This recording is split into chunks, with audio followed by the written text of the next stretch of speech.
Hello everyone. Now let's come to the unit 2 part 2.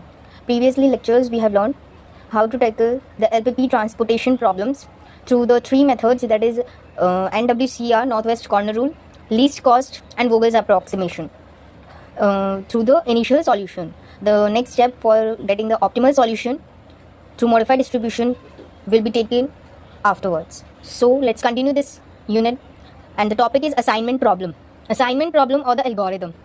Assignment means assignment done. There is an example and I would like to explain through. A computer center has 3 expert programs. 3 expert programmers हैं and the center wants 3 application programs. Center को 3 application programs develop करवाने हैं. 3 programmer हैं, 3 application program हैं. The head of computer center after carefully studying the programs to be developed, जो head है computer centre के, उन्होंने सारे प्रोग्राम्स को केयरफुली स्टडी करने के बाद जो डेवलप होने वाले हैं, estimates the computer time in minutes, उन्होंने एस्टिमेट किया कंप्यूटर का टाइम मिनट्स में, जो कि रिक्वायर्ड है प्रोग्रामर्स को, मतलब कि तीनों प्रोग्रामर कितना टाइम में तीनों प्रोग्राम्स बना सकते हैं, डेवलप कर सकते हैं. तो these are the programmers name, programmer A, programmer B and programmer C. Over here programs name is program 1, program 2 and program 3. तो ए अगर प्रोग्राम 1 बनाता है तो 120 मिनट्स लेता है, बी अगर प्रोग्राम 1 बनाता है तो 100 मिनट्स लेता है, और सी अगर प्रोग्राम 1 बनाता है तो 80 मिनट्स लेता है. सेम विद प्रोग्राम 2, अगर प्रोग्राम 2 ए से बनता है, प्रोग्रामर ए से बनता है तो 80 मिनट्स इज टेकन, और अगर same program 2 is made by programmer B तो 90 minutes is taken. And same with the C, develop the program 2, so programmer C takes 110 minutes. Same with program 3, when made by programmer A 110 minutes, programmer B 140 minutes and programmer C 120 minutes. So the question is, assign the programmer to the programs in such a way that total development time is minimum. हमें ऐसे programmers को ऐसा programme देना है कि हमारा जो भी टाइम हो वो मिनिमम हो, ऑप्टिमल हो, कि हम कम से कम टाइम में एक प्रोग्राम ऐसे प्रोग्रामर को दें कि वो उस ऑप्टिमल टाइम में डेवलप कर सके, मीन्स मिनिमम टाइम में डेवलप कर सके. So let's start. Assignment means the correct distribution of program to the programmer.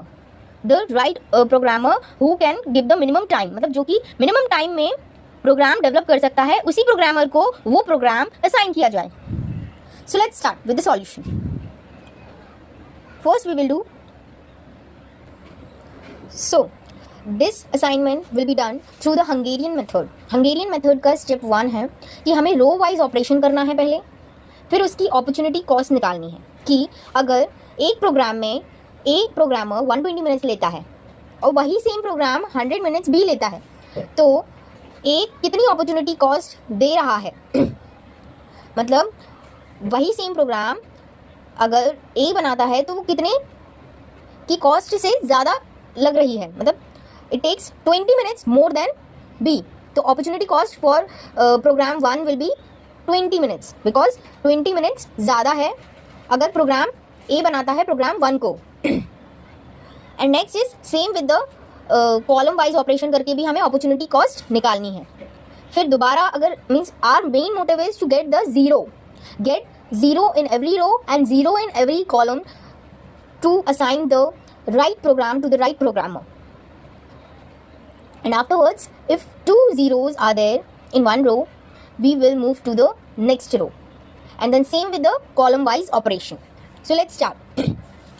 When we have, first we will do row wise operation. तो रो वाइज ऑपरेशन में opportunity cost निकालने के लिए हम इसमें से रो 1, मतलब जो फर्स्ट रो है 120 100 80, इसमें से मिनिमम वैल्यू किसकी है, सबसे कम टाइम कौन ले रहा है प्रोग्राम 1 बनाने के लिए, programmer C 80 minutes.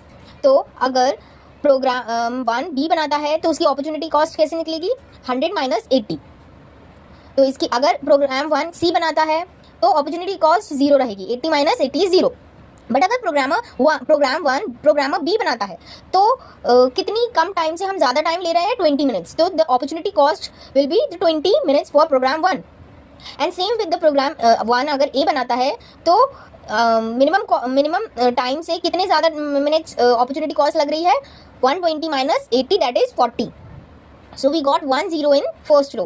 Same operation with the second row. इस रो में सबसे मिनिमम टाइम कौन ले रहा है, प्रोग्राम 2 बनाने के लिए प्रोग्रामर ए सबसे कम टाइम ले रहा है, मतलब कि नो अपॉर्चुनिटी कॉस्ट गिवन, कम टाइम है 80 - 80 तो 0. और अगर प्रोग्राम टू प्रोग्रामर बी बनाता है तो 90 मिनट्स लेता है। तो मिनिमम टाइम से कितना ज़्यादा लेता है, 90 माइनस 80, 10 मिनट्स ज़्यादा लेता है। तो 10 मिनट्स हमारी अपॉर्चुनिटी कॉस्ट हुई। सेम विथ प्रोग्राम टू, अगर प्रोग्रामर सी बनाता है तो 110 मिनट्स लेता है। तो मिनिमम टाइम क्या है, 80 मिनट्स। तो अगर प्रोग्राम टू सी बनाता है तो कितनी कॉस्ट लगती है, 30 मिनट्स ज़्यादा लगते हैं। 110 minus 80, that is 30 minutes. So we got the 0 in second row also. Now we will follow the same process with the third row. That is minimum time कौन सा फॉलो कर रहे हैं प्रोग्राम 3 के लिए, प्रोग्रामर ए ले रहा है 110 मिनट्स, मतलब ये ही मिनिमम टाइम है। तो 110 माइनस 110 दैट इज 0। तो प्रोग्राम 3 अगर ए बनाता है तो अपॉर्चुनिटी कॉस्ट 0 होती है। लेकिन same with the program B बनाता है तो अपॉर्चुनिटी कॉस्ट क्या कितनी होगी, मिनिमम से 140 माइनस 110, 30 मिनट्स ज़्यादा होगी।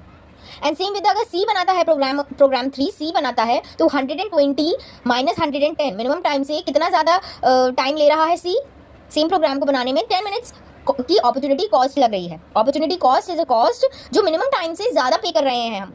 अगर वो प्रोग्राम मिनिमम टाइम वाले प्रोग्रामर को नहीं असाइन होता है तो हमें दूसरे प्रोग्रामर को असाइन करना होगा, because assignment of one program is only done to one programmer. और अगर एक प्रोग्रामर को असाइनमेंट एक प्रोग्राम का हो चुका है तो हम दोबारा उस प्रोग्राम को दूसरे प्रोग्रामर को असाइन नहीं कर सकते हैं। So one program distributed to और allocated to one programmer only और assign to one programmer only. So we got the 0 in the last third row also. Now we would check the column wise operations. Column wise opportunity cost we have to check. We got the 0 in column 1. Yes, we got the 2 zeros. So we will not do any operation over here. We got the 0 in second column? No, we not got the 0 in second column. That is we have to perform the same process again. That minimum cost is 10. So we will minus 20 minus 10 minus 10 will be 0, and 20 minus 10 will be 10, and 30 minus 10 will be 20. So next time we got the same 1 0 in second column. और third column में हमारे पास एक 0 है तो उसके साथ process नहीं करना है, उसे सेम ही लिख देना है नेक्स्ट टेबल बनाने के लिए. Okay, so we got the first column. Check कर लेंगे कि सारे कॉलम और सारे रोज में 0 आ गए हैं क्या. Yes, we got the first column zeros. Yes, we got the second column with the 0. Yes, and we got the third column with the 0. Yes, again we can check the row wise. We got the first row 0. Yes, we got the second row 0. Yes, and we got the third row also 1 0.